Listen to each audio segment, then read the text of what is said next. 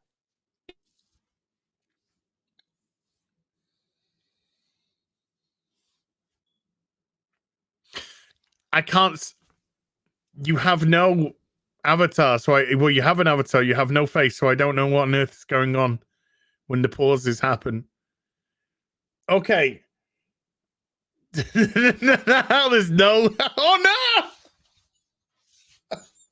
There is no Gary. There is no audio. There is only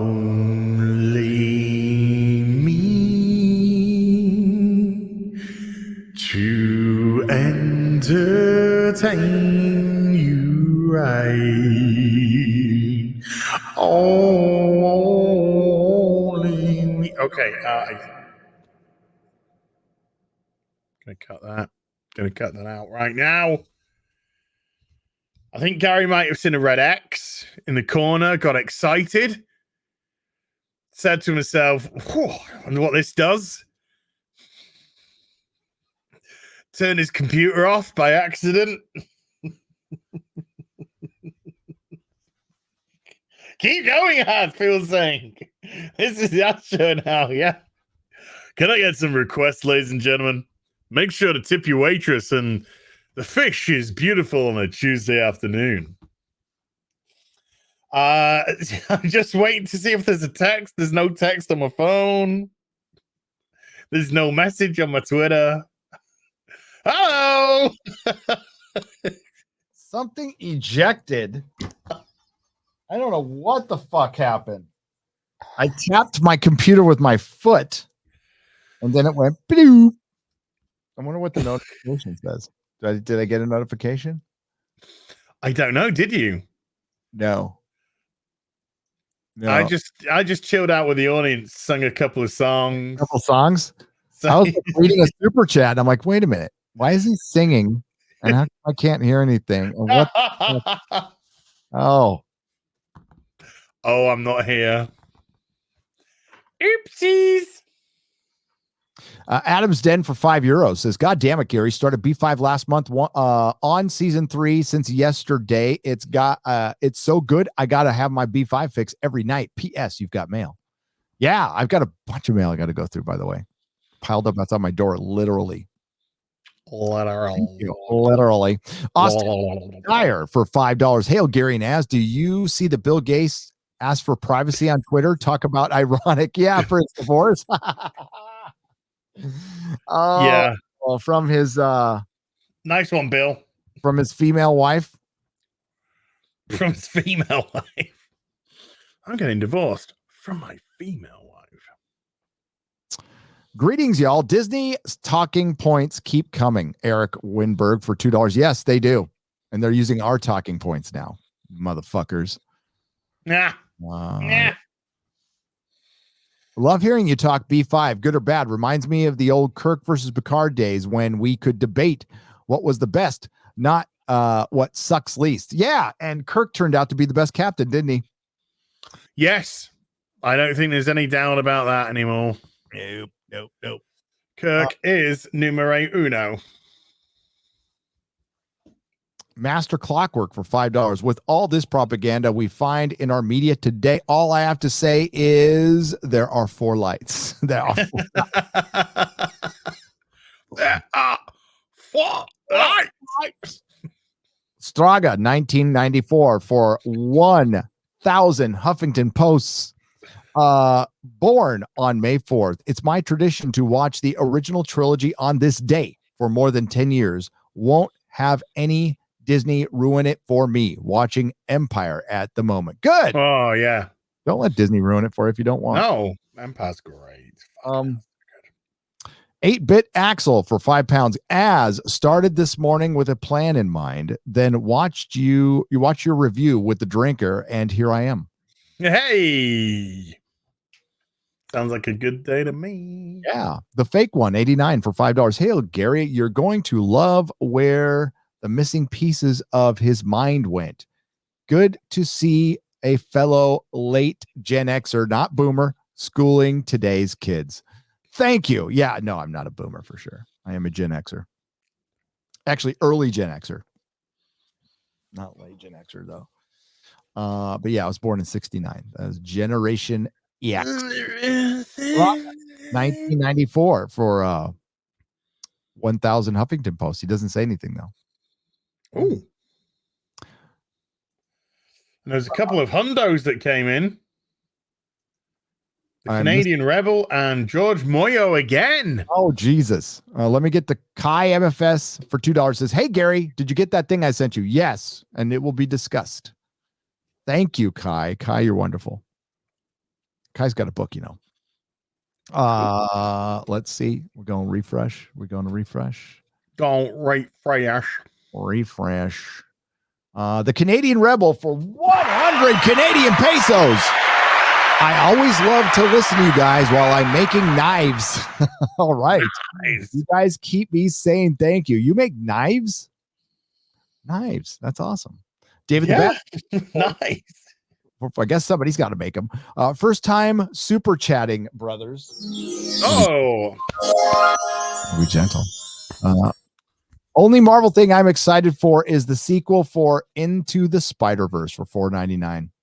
I got to say, I'm looking forward to Doctor Strange because of Raimi and the Morbius movie and Venom and Carnage, because I don't think they're going to be woke. I think they're just going to be dumb superhero movies.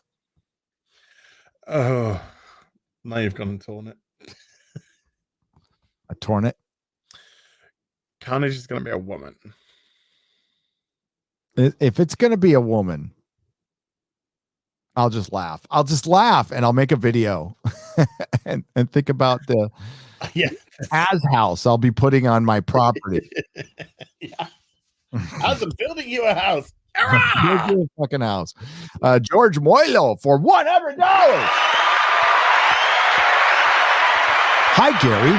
Was just listening to the beginning of your stream, still in bed. I figured out what happened to Brian Michael Bendis. He became Kelly Sue DeConnick, my best friend, my best to you and as. He did. And I remember talking to Brian Michael Bendis about punk rock a long time ago. Well, I mean, there is a similarity he has with Kelly Sue DeConnick, as much as I don't like his books, so I won't buy them. Yes. It has nothing to do with his politics, really. Nothing to do with his politics. I just don't like his books. George, I hope you're feeling better, buddy. And thank you again, George.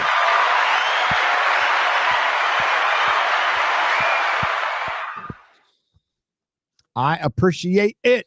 Aurora uplinks for $2. Full Babylon 5 is on sale on Vudu for fairly cheap. I'm going to get a physical copy. I've been just watching it on Amazon Prime. Scottish Nerd for £2. Every B5 character had an exit written by JMS. Excellent. Yeah, I know that. But I mean, he wrote this exit a little early instead of just kicking him off the show. So the plan was not to get rid of him in a year. They had to change the plan after he was after his mental illness. There's a Comic-Con, Phoenix Comic-Con, where he talked about Michael O'Hare leaving. Oh, yeah. Xenobit for $5. Good sir, would you like to skip where I retell. Would you like a skit where I retell the movie Con Air as an allegory for the fandom menace? That would be interesting. I'd like to see it. It could be funny if done right. If done right. Hey, Gary, it's Jonathan. Every time I pop into your streams, I see your beard grow like another inch. Have some shekels to go get some conditioner. I've got beard oil in this thing, man. It's beard oil. I could tie it up at this point. It's getting long. And it doesn't look that long on video, but I did that video in my car where I was showing off the Welcome to the Rebellion shirt. And it looked fucking, I'm like, God, I didn't think it looked that long. Jay Braley and Van Zant for $4.99. Gary and Az, how do you feel about Amazon Prime's Invincible? Oh, did I read this one? I did. 1 through 8. Can we get a review of a series from each of you guys sometime? We'll discuss it on, you've seen it all. Yeah. And I can finish it. So I'll have it finished by next Tuesday. Oh, okay. And then we can discuss it. Full Metal Vash 7 for $5. So when are you going to do a music stream with Razor Fist? I'd love to do one. I got to get him locked down for Friday Night Tights. He and I are like alike. We're alike in our messaging and answering. So I would never judge the man. Late. Yeah. I mean, he gets back to me. He's busy. So he gets back to me when he gets back to me. And if I got to change the date, I change the date. It's okay. It's not tripping at all. We need to have more. I love Razor Fist. We need to have more compromise in relationships. Women don't have to look sexy for men. They get to look sexy for men. See, compromise. LOL, John Walker. Captain Toxic Male America. Yes, hail to Captain Toxic Male, who wasn't fucking toxic and perfectly. He was the best one of them. Yep. Thanks for the real BBC. The real Doctor Who lives. It does. MTAC Shark for $3. I agree. Commandant VHS for $2. Kevin is the woke in the MCU. Yes, he is. And always was, apparently. Gary, any good Spider-Man comic books you can recommend? Jesus Devilla. Jesus for $5. Pick up a rare graphic novel. Well, it's not rare. It's not expensive. It's called Hooky. Spider-Man Hooky. It's by Roger Stern. You'll like it. Okay. Hooky. Yeah, I can show you a picture of it. Hooky Street. Hooky Street. I misspelled it. Why did I spell it like that? That was dumb. That was dumb. That was dumb. I have got to run. Yeah, you do. You do. And I'm going to be right behind you, but plug your channel. Folks, how long are you going for after this? A couple minutes. I got it. Okay. I'll just wait to the end then. I'll wait to the end. Yeah, I've got to run. I've got to run too. But here we go. I just wanted to show off this because this is a good recommendation. It's Bernie Writes and Art. Okay. Oh, okay. Fucking good book if you can find it. So go get that. If you can find it. Okay. Well, I'm sure they reprinted it at some point, but I do not think it's in print right now. Yeah. All right, I'm looking for. Hey, Gary Az, do you remember the horrible Eternals illustration? Oh, I read that one. Okay, so I'm going to just pick one. I'm going to pick one, and I'm going to go with that because I think there was another couple of ungies that came in. Maybe two that came in from George Moylo, and I think another one that possibly came in from the Canadian. So, oh God. Okay. Yes. All right. We got. Oh my Lord. All right. You go.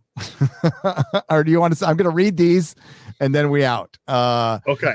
The Canadian Rebel for $100. My God. I love to listen to you guys while I'm making. Oh, I read that one. Making love. No. So George, he said making knives. No, there's another one. There's another one from. There's another one. Yeah, I can read it if you want. Read it. I'll read it. The Canadian Rebel with a 100 Canadian super chat. Yeah, I shoot horses for a living and love listening to the old live stream while I do that. But today I got no horses to do, so I'm making hoof knives. That's fucking dope. Awesome. That's awesome. That's some fucking cowboy shit right there, yeah? Fuck yeah. That's some cowboy shit. And George Boydo, again, George. Now, they're a profiteering, preying on people's pain. They proselytize happiness while sucking the marrow of bliss from joy, selling nightmares instead of dreams. They hate us because we love life and all her mysteries. Hail, George Moylo. I hit both buttons at once. I'm sorry. Hail, George Moylo. That's deep, man. That's like you write. So why did you do the fucking boom test then? Because I hit them both. That's deep, George. But see, I hit them both at the same time like that. This shocks me. I will. Now, this shocks me. I'll eat you. No, not that shocked. I'll eat you. I'll eat you. This shocks me. I'm shocked. No, not that shocked. Now, this shocks me. I'll eat you. I am shocked. I'll eat This you. shocks me. I'll No, eat you. not that shocked. I'll eat your ass. Where's your trigger? I will. I'll eat your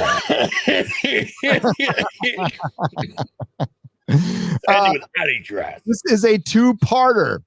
George Moylo for $100. Oh shit.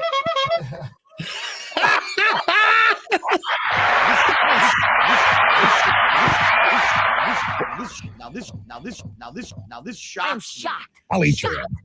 No, not that shocked.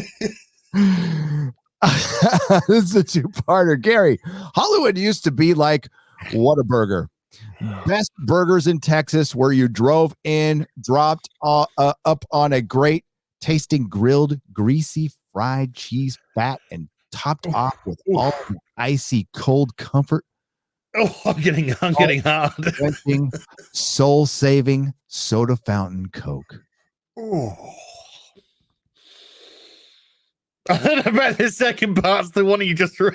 Is that the second? Well, he didn't put 2 of 2. So, okay. I have to read it again.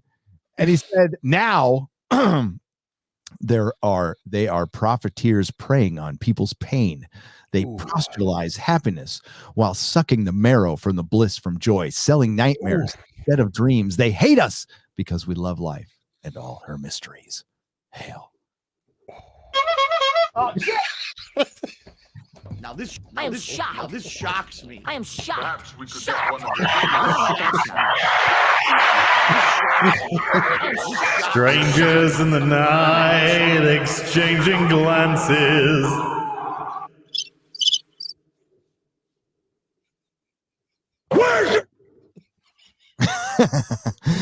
All right, that's it. I'm fucking. It's time for me to go. I gotta do so much shit, and I know you gotta go. So go. Yeah.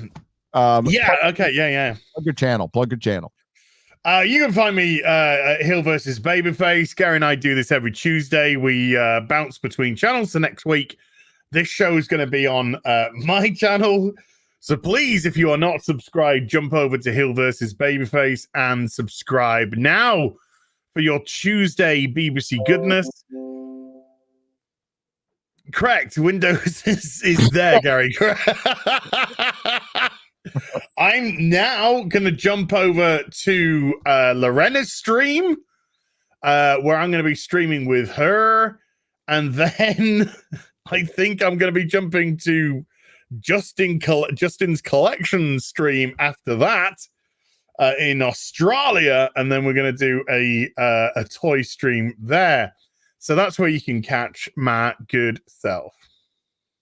Awesome. Don't forget to watch his video, his latest video too. I don't have one.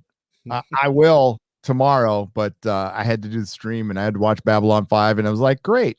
It's like, That's cool. Yeah, it works. That's cool. Great. I didn't have to fucking talk about stupid fucking Marvel for a couple of hours. It was great. Anybody who has a super chat left over, X-Ray Girl will be getting that to me, and it will be read on the super chat square. As I did meant to, like on the shows outside of Friday Night Tights, I'm gonna be trying to get to all of them as much as I humanly possibly can. So if the show goes long, that's fine, but I do have a time limit today because of family kid stuff. So thank you again. Thank you to everyone who super chats. It will be read on a super chat square up. All live streams go over to Nerdrotic Live, so please subscribe over there. Thank you to all the Modrotics. Thank you to X-Ray Girl. Bye-bye. Bye.